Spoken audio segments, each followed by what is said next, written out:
What's going on, man? Good morning. Welcome to JDB's Morning Cap. Today is Monday, July 13th, 2026. You know what today is, right? I'm going to save that antics a little bit later on. So, we had a handful of stuff to get to. We had some Major League Baseball. I'm gonna have Major League big MLB baseball first half awards. I'll talk some NBA. I was gonna hold on.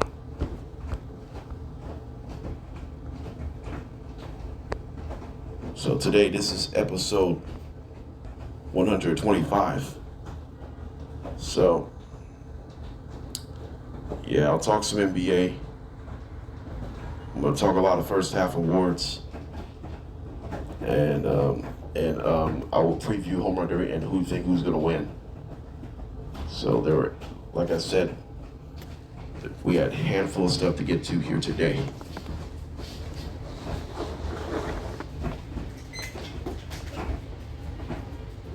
All right, let's get started. By the way, let's start with the NBA real quick. You know what all happened last Friday in Las Vegas? Tyler Herro and Bam Adebayo, like former teammates, got into a heated altercation, and Bam Adebayo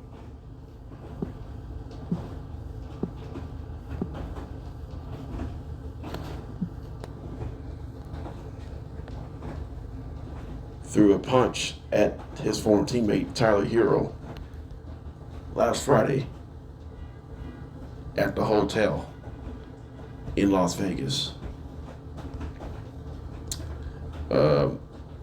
So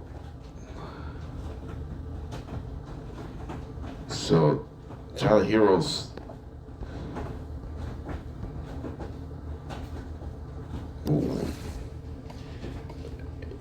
Here's my question about the incident of Tyler Herro and Bam Adebayo. Do you think Tyler Herro and Bam Adebayo should be no longer friends? I believe so. I mean, it's really difficult to say that you can talk a lot of trash to me, but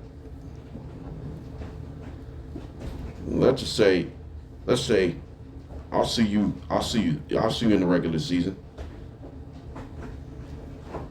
But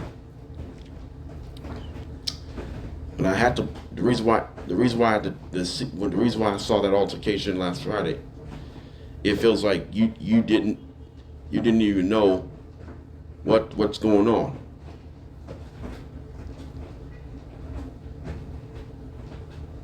Because Tyler Herro got knocked his ass out for good.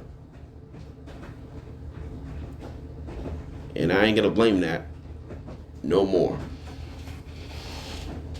But we always gotta have your understandings.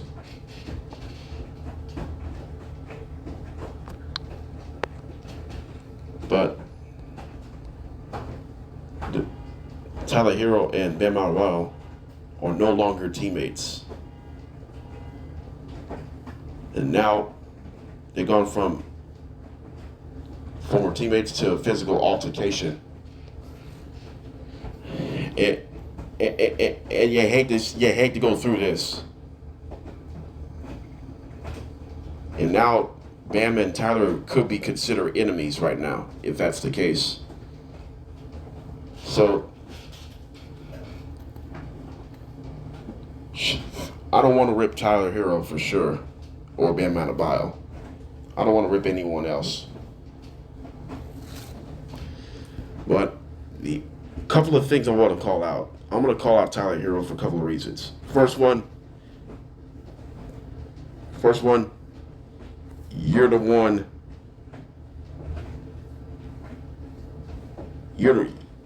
First of all, you're the problem. You've been a problem for this team, and you've been a problem for this franchise.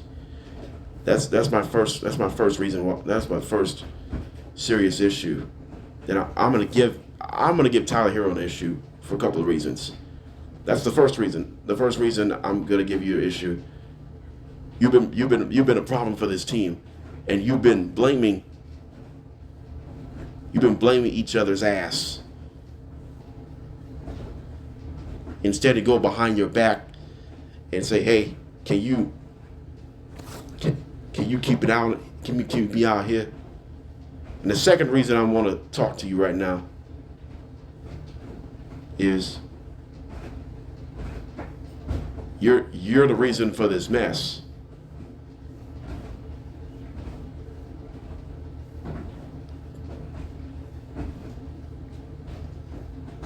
You're the main reason for this mess. And now you go to Milwaukee Bucks. Now Tyler Herro's with the Bucks right now. So when the Bucks face the Heat in the regular season matchup, these two players we're probably gonna go at it again if these two are playing. These two players may go at it. It's gonna be a heated conversation against former teammates. And you better stop making it hard for yourself. For Bam Adebayo, no disrespect, you shouldn't throw a punch like that, man. You should not throw a punch. And because of all that situation you put in,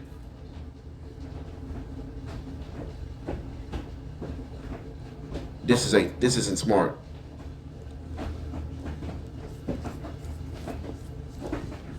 Now, the only good thing is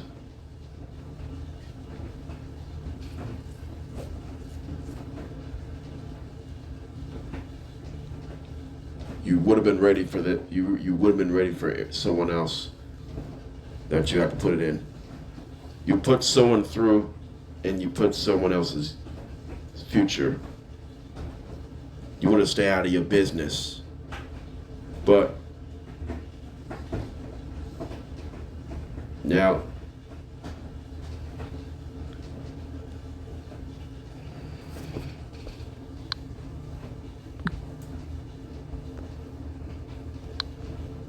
here's my problem. So the altercation took place on July 10th, 2026, between Herro and Adebayo.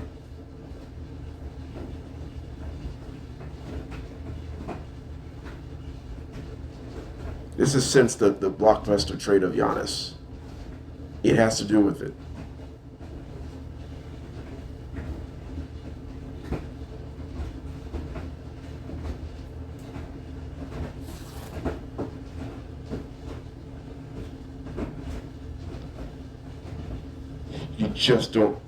You just don't want to do that.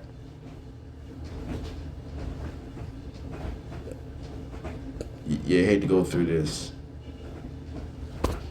All right, let's move on to that. When we come back, we'll talk Kawhi Leonard. We'll talk Major League Baseball, and we'll step away in about a couple of minutes.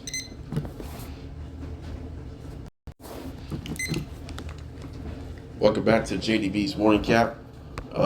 We did it. Last week's breaking news that Kawhi Leonard's trade deal to the Toronto Raptors is on pause due to a possible ongoing investigation from the Clippers,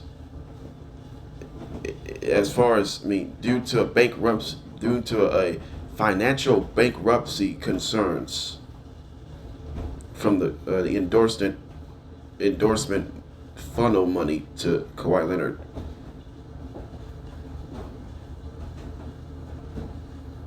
Yeah. So the deal was supposed to put the trade would originally came through with the package, but the investigation is under review. So they will have to review the investigation whether or not should the trade be rescinded. And even though the trade doesn't rescind it, then they could face a fine. It could be so. Not only the fine will be charged to the Clippers, the fine could be charged to Kawhi Leonard. And here's why they can do this and how they can do this. The first how they can do this is they're going to look how much they owe money from the Clippers that who endorsed Kawhi Leonard. That's the first thing how they can do this. The second one is you have to talk to me. You have to the NBA could also look at it whether or not if the endorsement took place in a different circumstances as far as the salary situation. So if that's the case, so let's say if there's a potential discipline, then should they take away a draft pick? Should Clippers lose a draft pick? If that's the case, oh yeah, they should lose a draft pick. I don't know for how long, but maybe my prediction is up to 6 years. At least 6 years. We've seen several years that the teams who lost their draft picks due to a bankrupt, due to a financial issues. Yeah, so I think the investigation needs to. So yeah, as far as Brandon Ingram is concerned, it's not been clean. I mean, it's been a difficult week in the NBA, but I do know this. But I do know this, for one thing.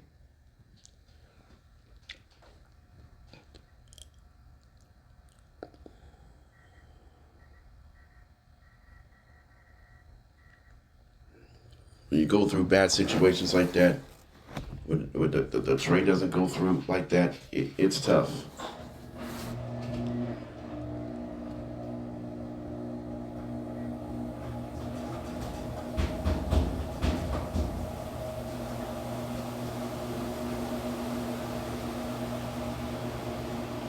But it's about total team effort, understandable.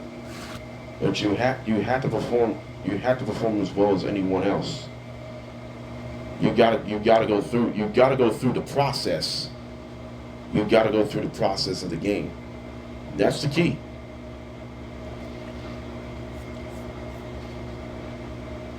But I wanna keep it strict with you on this. This is the game that you want to play, okay? But tremendously, you talk about the financial. You when you made a financial decision, money.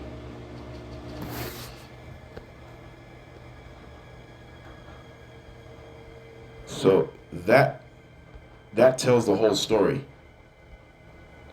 That tells the whole story of why Kawhi Leonard's trade to the Raptors is on hold. This is 100% shocking. But damn, I hate to see that, because why the trade stopped? I mean, that's on the NBA. You know what? That is on the NBA. That's on the NBA. That's on Adam Silver. I'll put this on Adam Silver because you're the one. You talked to one of the team owners that the trade had stopped from Kawhi Leonard. Why would you do that? I mean, you need. I mean, Adam Silver. I have to blame Adam Silver for this, because the reason why I don't really trust Adam Silver's perspective, you had to go through one or two things.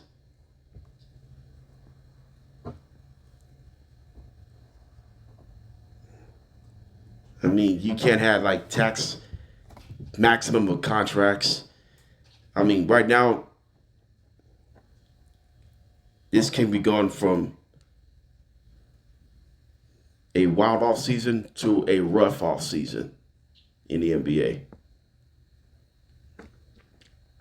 To me, this has got to be one of the wildest off seasons in the history of the NBA. If they can pull this one off.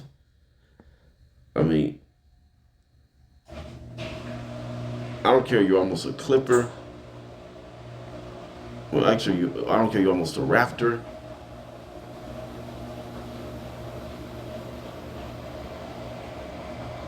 But you done your time really well.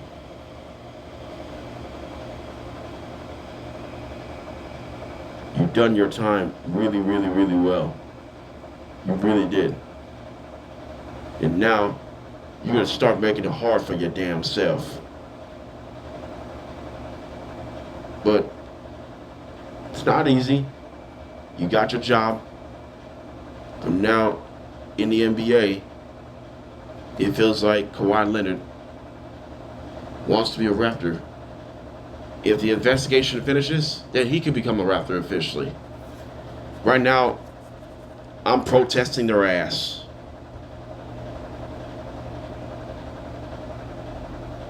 Clear him out, so Kawhi Leonard could become a Raptor. You gotta clear him out. That's the problem.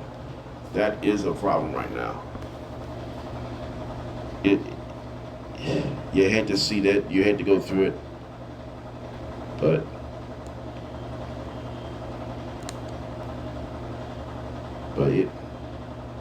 it's worth his while right now.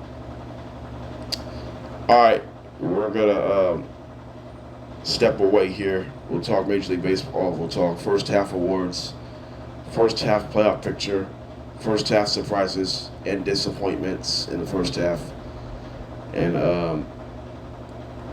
predictions, and then I'll talk home run derby competitors. Home run derby is tonight from Citizens Bay Park at 8 Eastern on Netflix. We'll step aside.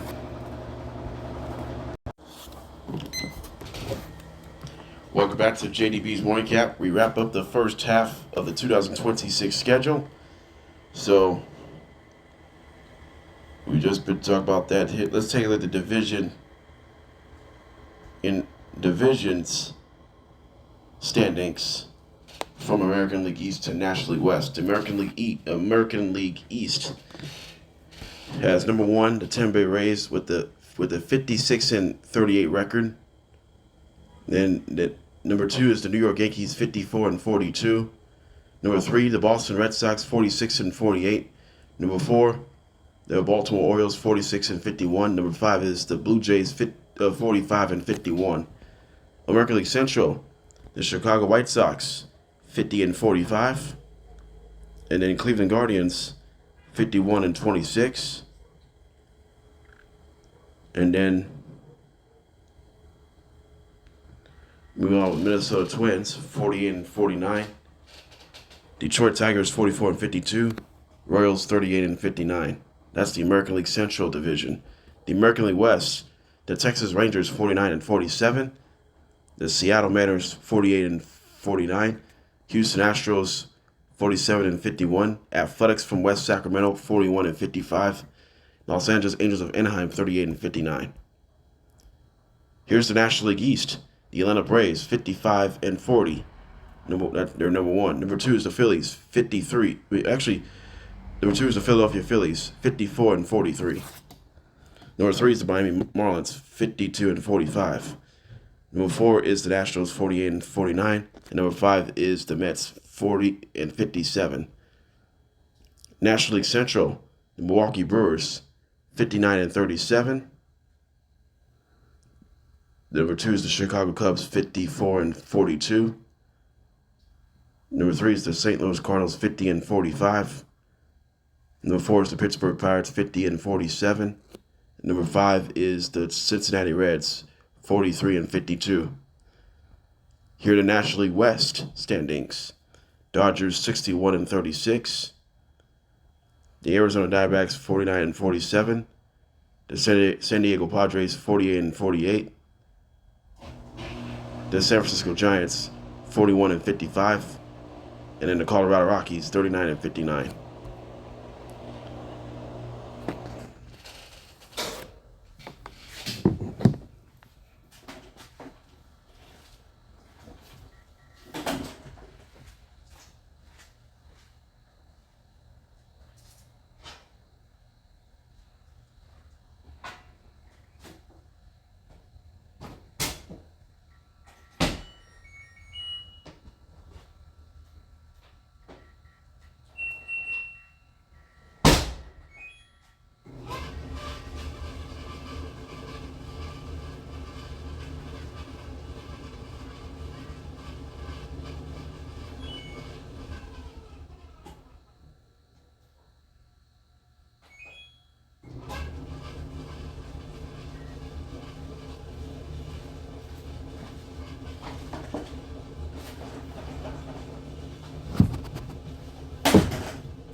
Okay, so what are my thoughts about the...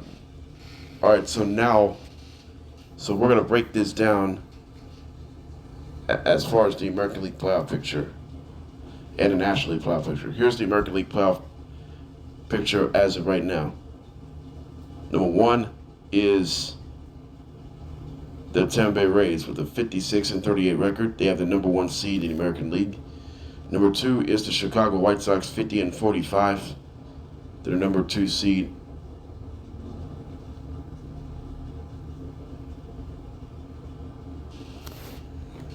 In the American League. And then number three seed is the Texas Rangers with a 49 and 47 record. Here are the wild card leaders.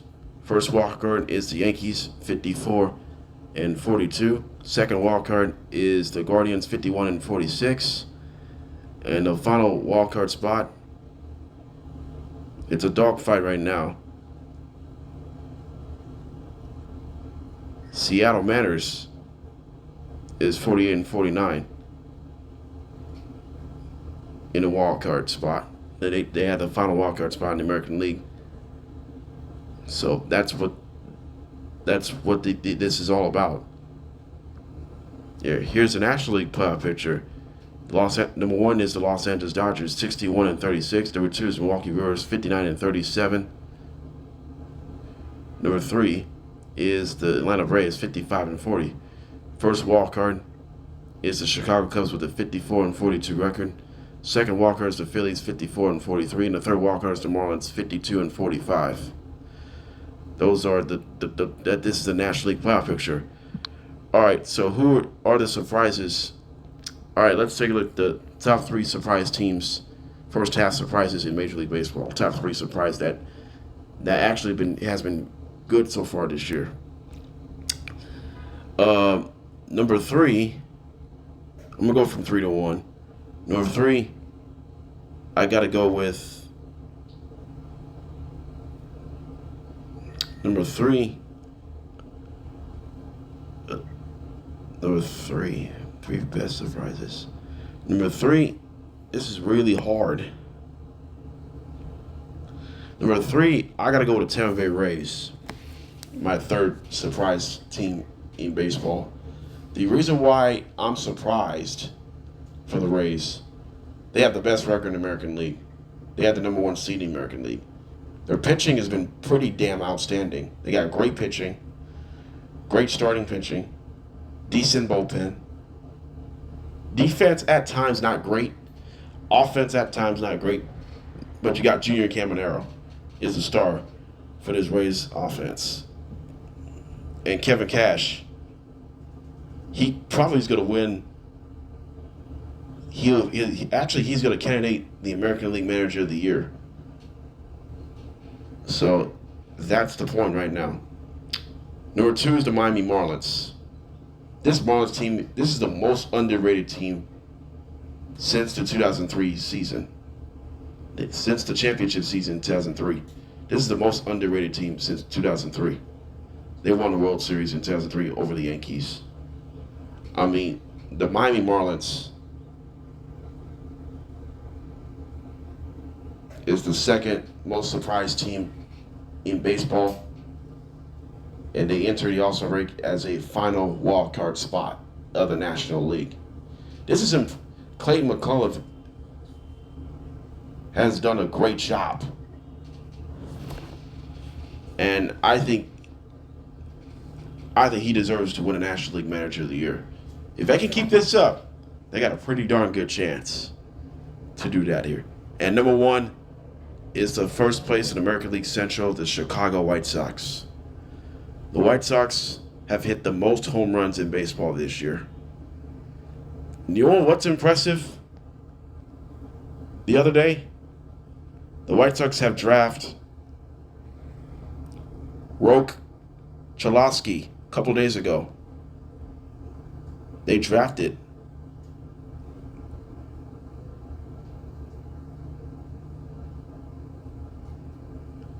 You know what's impressive? You want to think what's impressive the other day?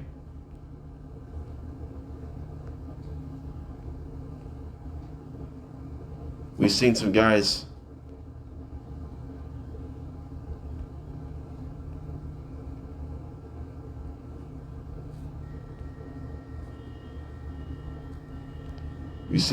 stepping up in big roles.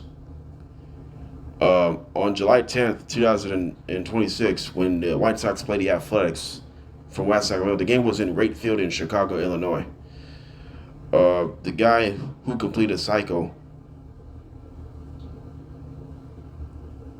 Tristan Peters, had a home run, triple, single, and double to complete the cycle. Tristan Peters. He had a 4-hit game against the Athletics in Chicago. He had a home run, he had a double, he had a single, he had a triple. He completed the cycle. And then he also, the next day, he found out he's an all-star. He replaced the injured Nick Kurtz. Nick Kurtz is currently on a 10-day injured list. He suffered his thumb injury the other day against Detroit. So, right now the White Sox are getting everything they want right now. 14-1 was the final score in favor of the White Sox on July 10th. And then later in the series, the White Sox subsequently swept the Athletics in 3 games. So the White Sox beat the A's yesterday 9-1 on Sunday. And then Saturday, White Sox shut out the Athletics 1-0 the previous days. So, and I think this is a big moment that I want to see in this one here. Who are my 3 main disappointments in baseball in 2026? Number 3, I'm gonna go with the National League. I'm gonna go with the National League West. I'm going to go with the San Diego Padres. The Padres are the third most disappointing team in baseball. The San Diego Padres. The Padres' offense has been a disaster all season long. The pitching has not been a disaster, especially their bullpen. The bullpen's been best in baseball, despite the record of they're 40 and 48 in 96 games. That's not great for the Padres. If you're a high leverage contending team, you're going to go through some big time struggles. Their offense has not been very good, but the bullpen's been a big bright spot. Mason Miller has been the best reliever in baseball in general. Mason Miller has joined one of the elite players, elite closers in the history, with converting the most saves without recording a blown save, without committing a blown save by an All-Star break.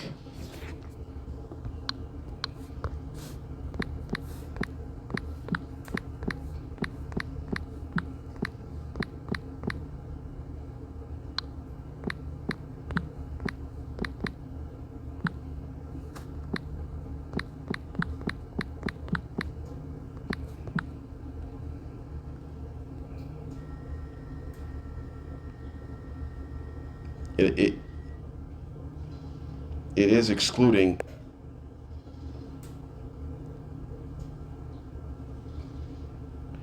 Jose Valverde accomplished that feat in 2011.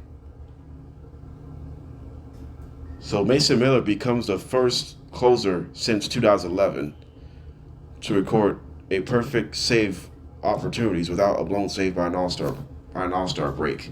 Jose Valverde did it in 2011. Jose Valverde went 49 saves out of 49 tries. A perfecto.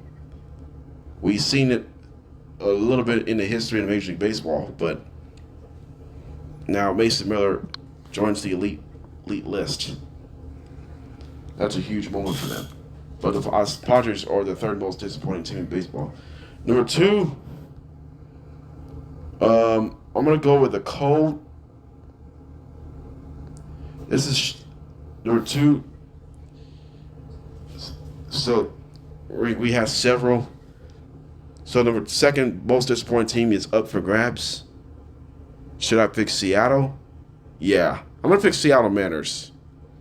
I'm going to pick Seattle Mariners, the second most disappointing team in baseball. The pitching has not been an issue.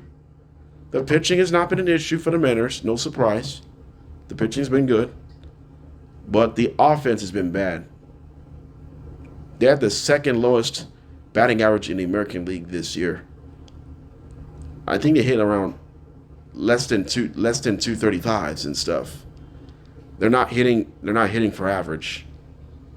Cal Raleigh has been the most disappointing player in baseball. He spent time in the injury list. He just never found his groove at the plate all season long. He's hit about $160 and 9 home runs. Just not productive season for Cal Raleigh.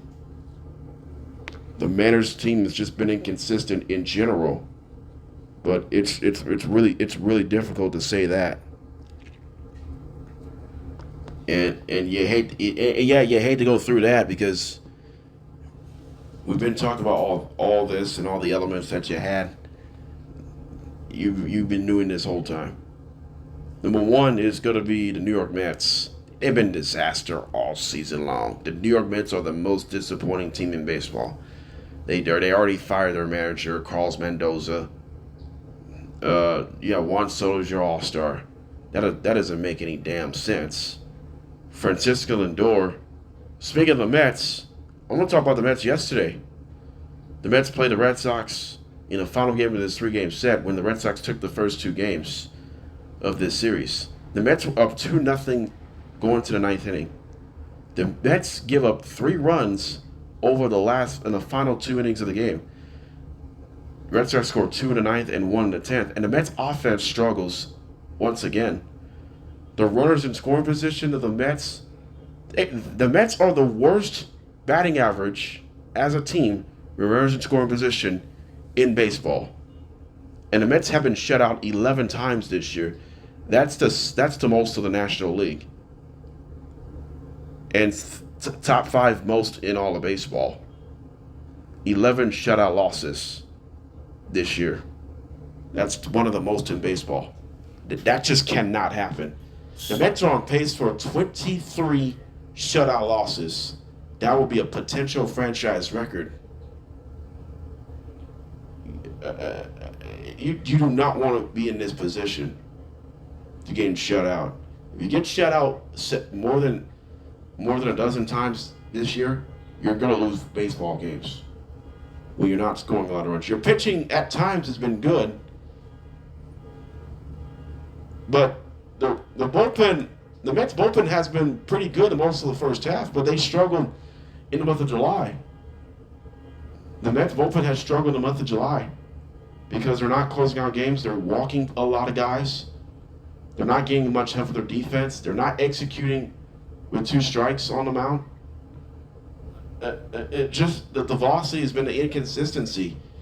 The biggest issue right now has been injuries. Injuries of Release Robert, Clay Holmes, Mark Viento's recently gone on IL, Marcus Semien. I mean, this is the problem. The biggest problem for the Mets is injuries. The biggest issue for the Mets is injuries and off the field issues. If you're held your own accountable, you're going to go through a lot of stuff in general. It's really painful, to say the least, right now. All right, so now,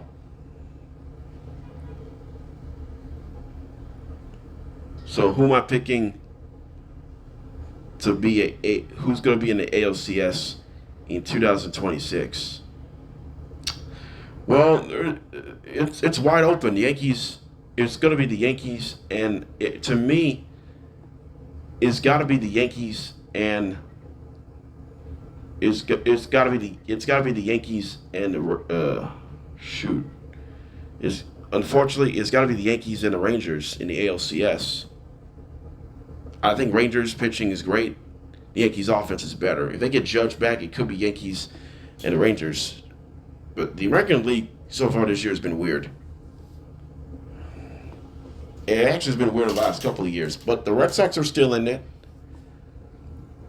The Red Sox on a 9-game winning streak. And who would have thought the Boston Red Sox got back in this race? They're on their heels right now. And then you got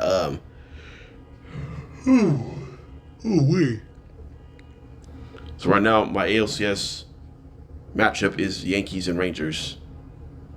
3 versus 4 matchup in the American League Championship Series. And I'm gonna pick Yankees to win the pennant. There's still time they could get first place. The Yankees still can win division. And how they can do that?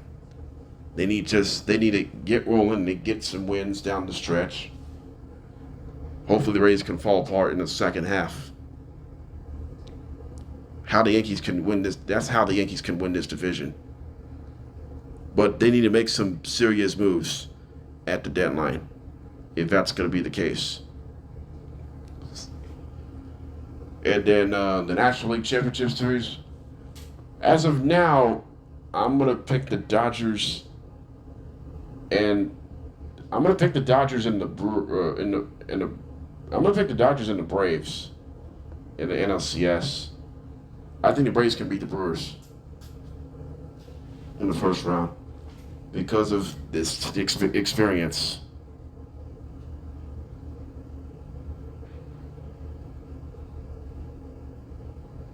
Here. And my NLCS, I'm going to pick the Dodgers winning the pennant. It'll be Dodgers and Yankees in the World Series. If I pick the Yankees in 6, I think they can beat the Dodgers this time. Speaking of which, Yankees will play the Dodgers this weekend in New York in a 3-game set just to kick off the second half from July 17th through the 19th. Dodgers and Yankees rematch from 2024 World Series. Dodgers took 4 out of 5 against the Yankees in the World Series.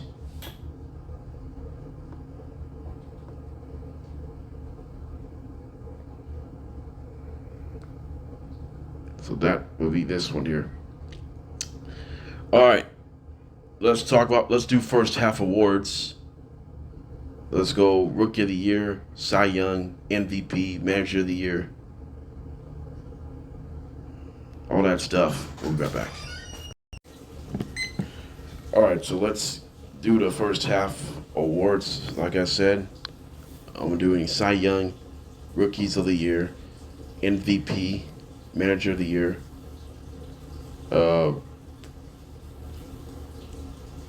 and Reliever of the Year. So, I'm going to start with the hard part first. I'm going to start with the Reliever of the Year.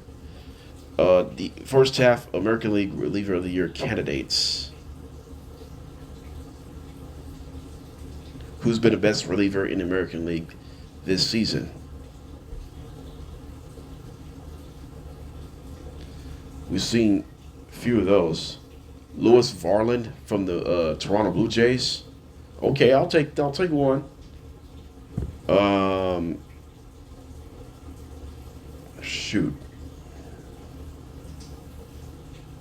Who's been one of the best relievers in the American League this year? Brian Baker to the Tampa Bay Rays. That's a good one. Or I gotta pick someone. Or Aroldis Chapman of the Boston Red Sox. Who's been the best reliever in the American League? I'm gonna say Brian Baker. So the American League for the first half American League Reliever of the Year, I'm gonna go with Brian Baker from the Tampa Bay Rays. I'm really impressed with Brian Baker's closing ability. I mean, the bullpen has gone much better since Baker joined the closers row. So I had to choose Brian Baker as the American League Reliever of the Year. How about the National Lewis Varland? He had a good season as well. He's an all-star. No surprise. But Lewis Varland has done a great job closing out, replacing their struggling Jeff Hoffman. Well-deserved for Lewis Hoffman to candidate a American League first half reliever of the year. And Aroldis Chapman, he's dangerous. At times, he had to go through his amount of adversity. But I like Brian Baker of the Rays. He's the best reliever of the first half, representing the Tampa Bay Rays. The National League Reliever of the Year candidates of the first half. Mason Miller of the San Diego Padres. Tanner Scott of Los Angeles Dodgers. Or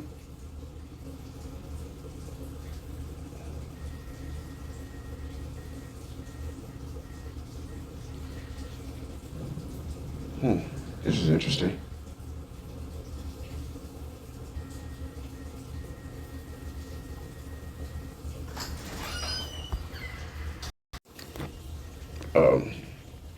So what did I say?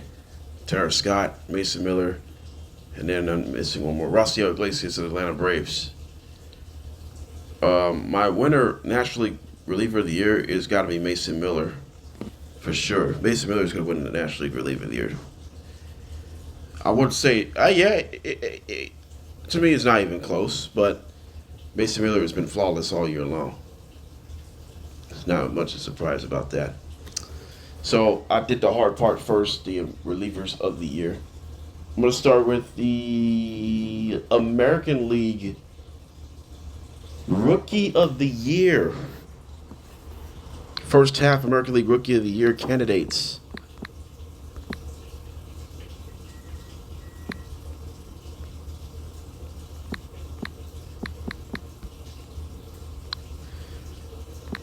Kevin McGonigal from Detroit Tigers. Munetaka Murakami for the Chicago White Sox. Or starting pitcher Parker Messick. So my American League first half rookie of the year is going to be Kevin McGonigal from Detroit Tigers. He is having a special season for the special rookie season. He's been the most consistent hitters on this team. I mean, I like Kevin McGonigal.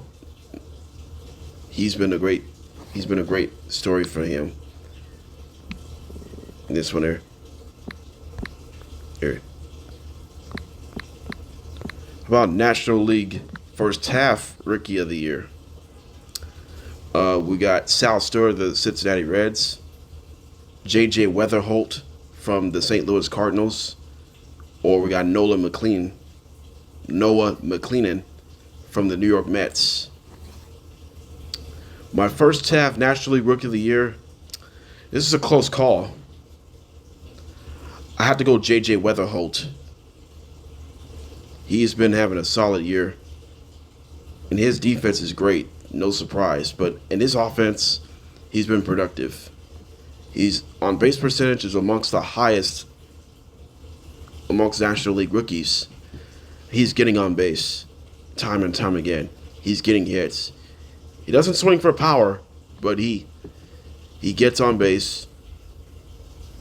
He scores runs. He steals some bags.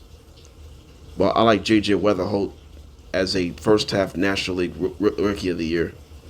So I think he deserves a high praise for that one here. Next one is the first-half Manager of the Year.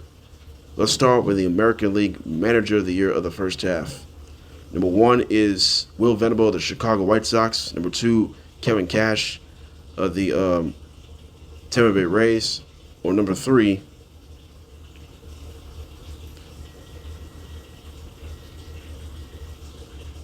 Skip Schumacher of the Texas Rangers.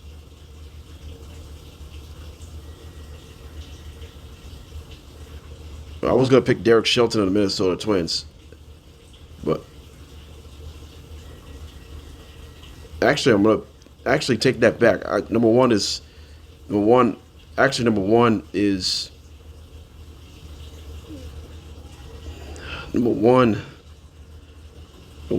Venable of the White Sox. Number 2, Kevin Cash of the Rays. Number 3, Derek Shelton of the Minnesota Twins. That's my American League Manager of the Year first half candidates. And my first half Manager of the Year of the American League winner is Will Venable of the Chicago White Sox. Came in at a 50-45 record, first place in the American League Central. White Sox number 1 in home runs in all of baseball.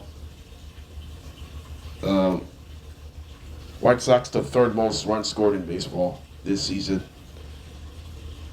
They're swinging for average as well, so that's a good sign for Chicago White Sox. This is improved franchise.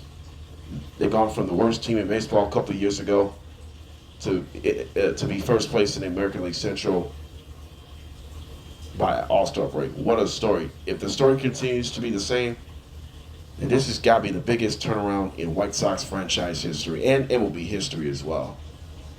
I mean, the White Sox are going to triple their win. They're on pace for triple their win totals. This has got to be the biggest triple win totals in Major League Baseball history. They've gone from the worst team in baseball a couple of years ago to becoming the most triple their win totals by a playoff team in history of the Major League Baseball. It has not happened in the modern era of Major League Baseball when they tripled their win total. Pistons done in the NBA, they tripled their win total and they got themselves to the playoffs in 2024-25 season when they had the worst record in the NBA in the year before that.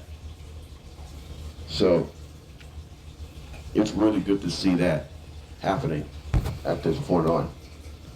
National League Manager of the Year, first half. Clayton McCullough, number 1 of the Miami Marlins. Oliver Marmol from the St. Louis Cardinals. Or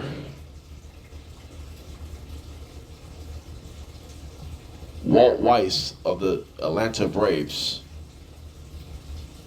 the National League First Half Manager of the Year. My National League First Half Manager of the Year, I'm going to go with Clay McAuliffe from the Miami Marlins. The Marlins will enter the All-Star break as a final National League wildcard spot. I mean, a lot of young players who developed and made a huge impact for this team. And McAuliffe made a huge impact, and he made his own contributions. Last year, they got better last year when they missed the playoffs.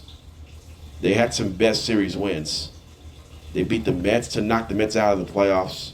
I mean, we've seen the growth of this team to beat good teams.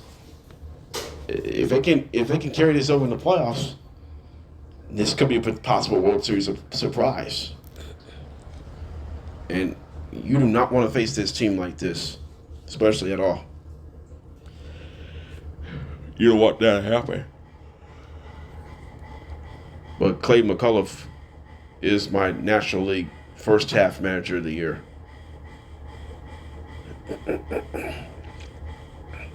Next one is Cy Young.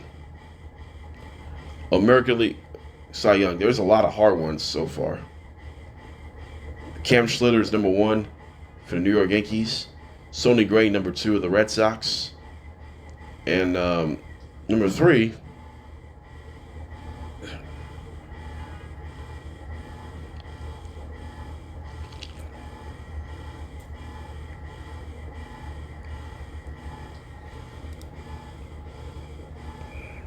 number 3 from the is Michael Wacha of the Kansas City Royals, I think. If I'm considerate. Is it Michael Wacha or no? No, it's not Michael Wacha. Right now it's Cam Schlitter of the Yankees, Sonny Gray of the Red Sox, and I gotta pick somewhat Gavin Williams of the Cleveland Guardians. My American League First Half Cy Young winner is got to be Cam Schlitter of the New York Yankees. He's having a phenomenal season. I was gonna pick Dylan Cease, considering, but right now it's Schlitter, Gray, and Williams. So my winner is Cam Schlitter of the New York Yankees. My first half Cy Young winner. National League Cy Young winner. First half candidates: Jacob Misiorowski of the Milwaukee Brewers, Christopher Sanchez of the Philadelphia Phillies, Shohei Ohtani of the Los Angeles Dodgers. Who are my National League Cy Young winner? My National League Cy Young winner is going to be Jacob Misiorowski of the Milwaukee Brewers. He's had a phenomenal season. I mean, he's on pace of the lowest ERA by a starting pitcher in Brewers franchise history. So, Jacob Misiorowski has been the best pitcher in the National League, and maybe in all of baseball, because of all that.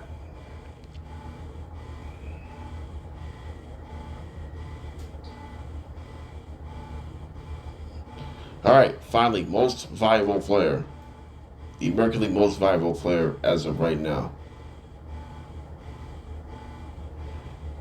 It's Ben Rice, Aaron Judge, and Yordan Alvarez. My first half, and Junior Caminero. Actually, here's the surprise one. Right now is Ben Rice, Junior Caminero, and Yordan Alvarez. My first half American League most valuable player is going to be the Houston Astros' Yordan Alvarez. He is having a phenomenal year. I mean, I was going to pick Junior Caminero, but Rays have never had an MVP in franchise history. So I'm going to go with Yordan Alvarez of the Houston Astros. He's going to win the first half. That's my winner of the American League first half American League most valuable player. National League first half most valuable player: Shohei Ohtani of the Los Angeles Dodgers, Matt Olson of the Atlanta Braves, Kyle Schwarber of the Philadelphia Phillies.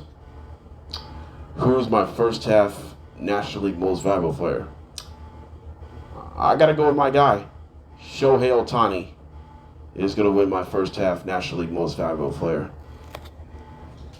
That's going to be my awards. But we just been all talk about that. And this is the situation you really want to like. And that's going to be the key to this formula of success. And that's the case right now. But you gotta win one spot to the other. You want to take that deal, did you? All right.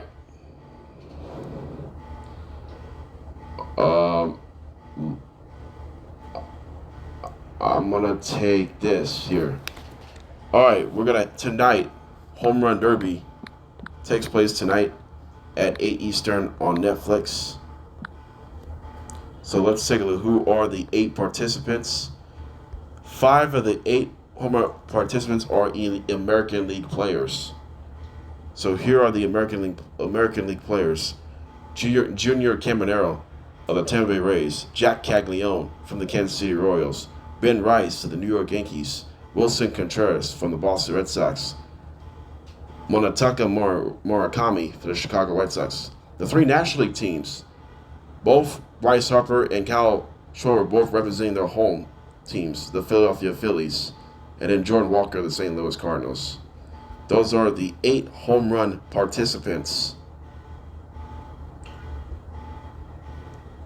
here in tonight's one. All right, before I pick the winners prediction, who would be the most surprised? Which home run derby participant will likely pull off the upset in the first round? Ben Rice, Jack Caglione, and Jordan Walker and Wilson Contreras, and Munetaka Murakami are first timers. I'm gonna go with Murakami.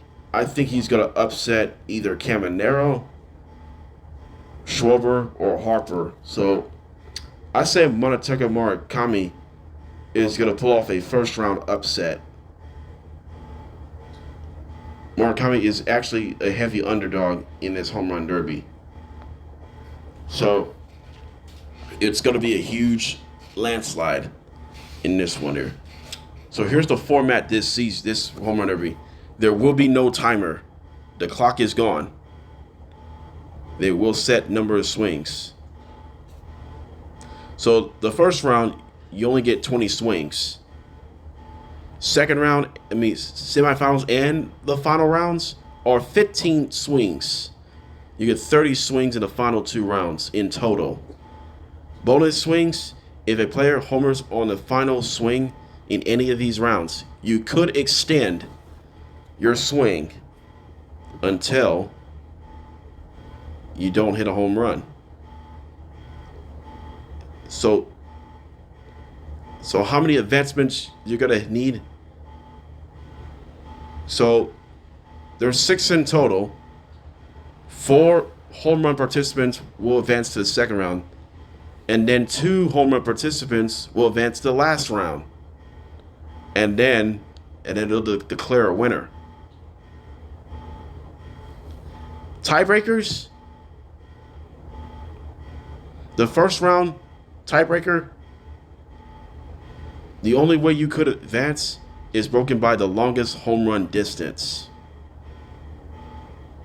Then the second and last semifinals in the last round,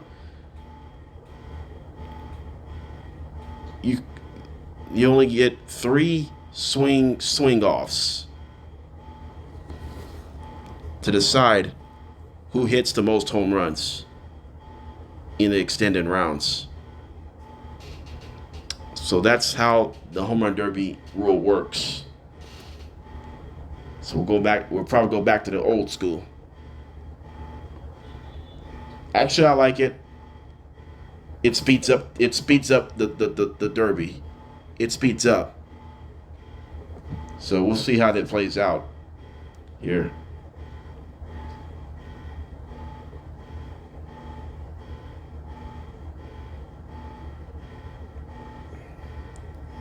you'll have a chance for it. All right, who are my home run derby? Who's gonna be my home run derby winner?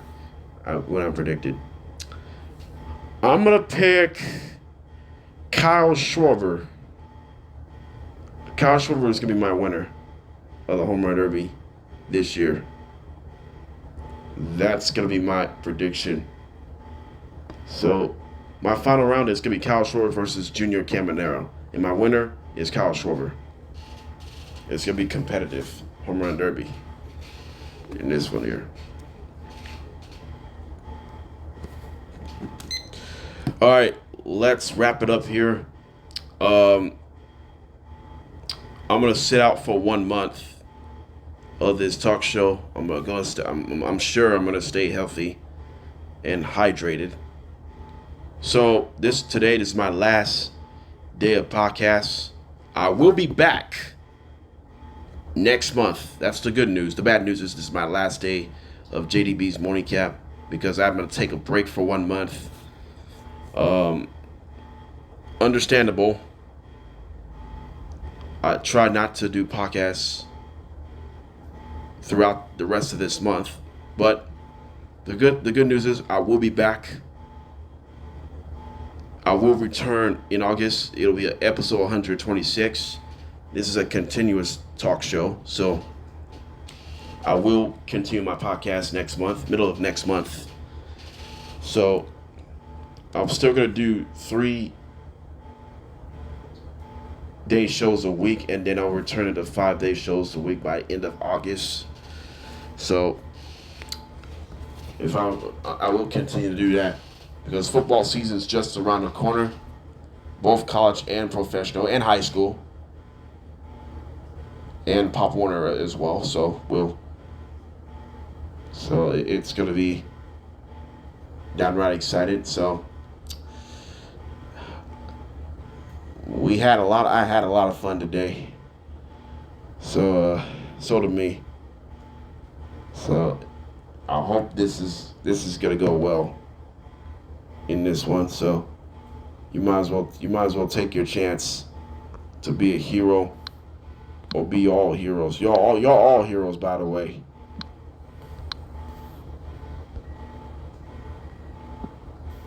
Not only y'all all heroes, y'all family. That's all I gotta say. Y'all all family, of course. But y'all have to believe.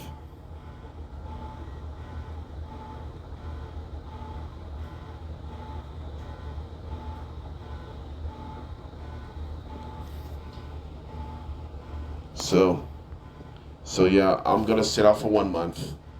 I'm gonna take a mental break. I gotta make sure I'm hydrated and healthy. That's gonna be critical. So it's gonna be a downright stuff right now here. All right, that's gonna do it. This is JDB's morning cap. Hey man, it's time to go. I will see you 1 month. I'm gonna miss you guys. I'm gonna take a break. I hope you enjoy the rest of your summer. Take care, everyone.